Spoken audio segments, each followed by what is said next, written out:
Sepinya gedung baru Pasar Merdeka Ambon, netizen ungkap cocok untuk jadi syuting film horor. Suasana sepi tampak di gedung baru Pasar Merdeka, Kecamatan Sinemau, Kota Ambon pada Jumat 17 Mei 2024. Padahal gedung 4 lantai itu dibangun dengan daya tampung hingga 1.700 pedagang. Namun sebelum pasca diresmikan pada 18 April 2024 lalu, sampai sekarang hanya kurang dari 10 pedagang yang berjualan. Bahkan di lantai 2 tak terlihat pedagang sama sekali.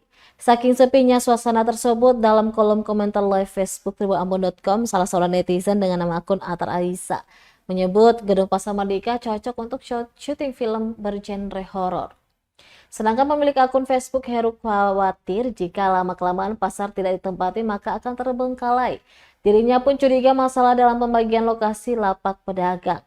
Diberitakan sebelumnya, kemegahan gedung baru Pasar Merdeka tak selaras akan suasana aktivitas para pedagangnya. Pasalnya terhitung hampir sebulan berlalu sejak peresmian, gedung tersebut tampak sunyi sepi.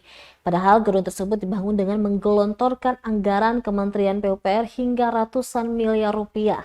Tujuannya agar para pedagang tidak lagi berjualan di badan jalan.